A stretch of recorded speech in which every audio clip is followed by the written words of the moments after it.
तब काल ने परमात्मा से कहा था कि 3 युगों में जीव कम ले जाना और चौथा युग जब कलयुग आवे तब तो शरण जीव बहु जावे। काल ने सोचा था 3 युगों में इनको भक्ति, ये भक्ति युक्त रहेंगे, इनमें ये भक्ति करके पार ना हो जाए, इसलिए 3 युग मालिक से मांग लिए। वो तो चतुर न्यू बनया था, अक भाई चल 3 युग में इनकी भक्ति का नाश करवा दूंगा मैं, और फिर ये बन जाएंगे भिखारी कलयुग में, और फिर नकली संत पंथ भेजकर जैसे ये अन्य पूजाएं देवी देवता और मंदिर की बनवा के इनको गलत साधना पर लगा दूंगा।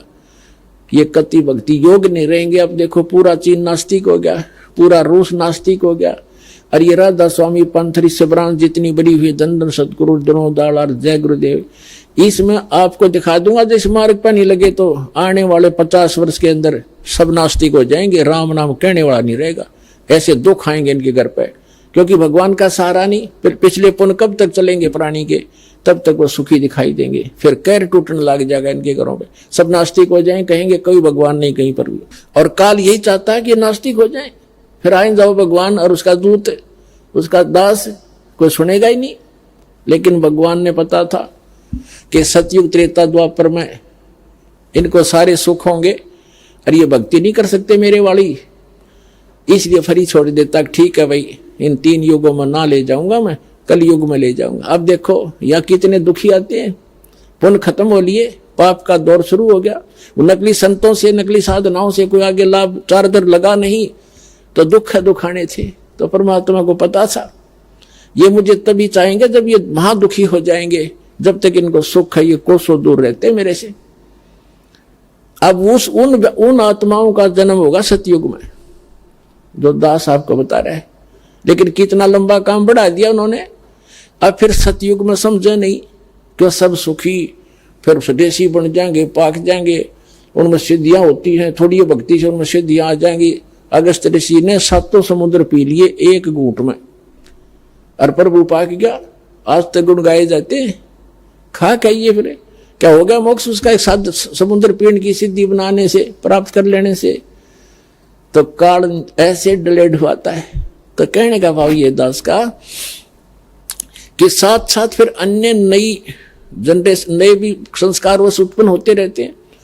तो जब परमात्मा आते कलयुग में आए, कहीं भी खड़े होकर के तंबूरा लेकर के चौराहे पर अपनी प्यारी भाषा बोलने लगे, वहां पर 150-200 व्यक्ति इकट्ठे हो जाते, 10-20 घंटा, आध घंटा अपना विचार करते। वहां ये वाणी बोलिया करते भगवान जो सूक्ष्म वेद की है। मानुष जन्म पाया कर नहीं रट हरि नाम, जैसे कुआ जल बिना भाई बनवाया क्या काम। सर्व सोने की लंका थी वो रावण से रणधीरम, एक पलक में राज विराजी जम के पड़े जंजीरम। मन तू सुख के सागर बसरे भाई और न ऐसा यसरे। अब ये बाणी रात्मा के सीधी जाकर लगे तो वहां बैठे भगत, उनमें से 20, 30, 50 आकर चरणों में बैठ जाते। हे भगवान हमें को दीक्षा दो, को रास्ता बताओ। तो इस प्रकार परमात्मा के 64 लाख शिष्य हो गए थे। 64 लाख उस समय, आज से 600 वर्ष पहले, और उनको सुख दिए। फिर उनको ये प्रथम मंत्र के 5 नाम दिया करते थे दाता। इन 5 नामों का गाटा जोड़ दिया इन दूसरे पंथ नकलियां ने। इनके ये 5 नाम बिना समझ में आए, रंकार ओंकार ज्योत स्वरूपी निरंजन सतनाम और फलाना नाम वट देने लगे। तो भाई पूरे ग्रुप ने बात बने नहीं।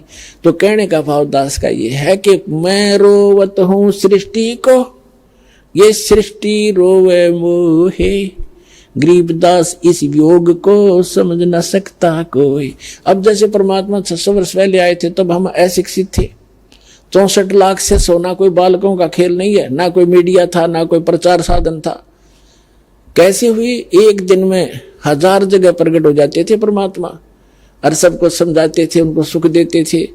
क्योंकि सबको इतना सुख दे दिया कि वो समझ में नहीं आया करते। उनके ये संत के आशीर्वाद से मुझे ऐसा लाभ हो गया, नाम लेते इतने सुख होने लगे।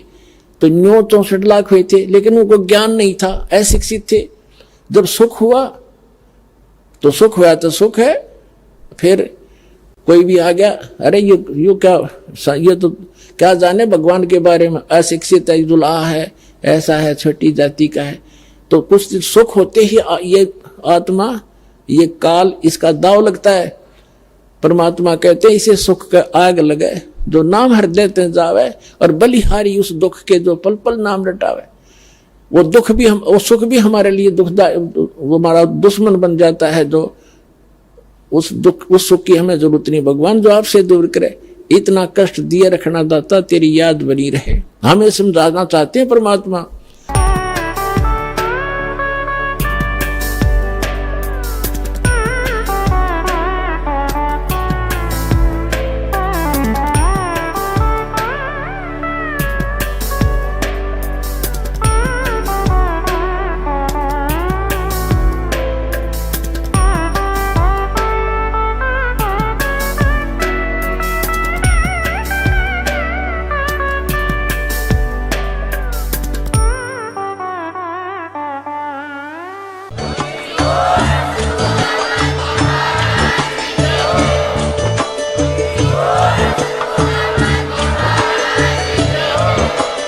आप सुन रहे थे जगत गुरु तत्वदर्शी संत रामपाल जी महाराज जी के मंगल प्रवचन। अधिक जानकारी के लिए विजिट कीजिए हमारी वेबसाइट www.jagatgururampalji.org। संत रामपाल जी महाराज जी के शुभ आशीर्वाद से पूरे विश्व भर में 500 से भी ज्यादा नाम दीक्षा केंद्र हैं, जिन पर संत रामपाल जी महाराज जी द्वारा ऑनलाइन निशुल्क नाम दीक्षा दी जा रही है। अपने नजदीकी नाम दीक्षा केंद्र का पता करने के लिए संपर्क करें 8222880541।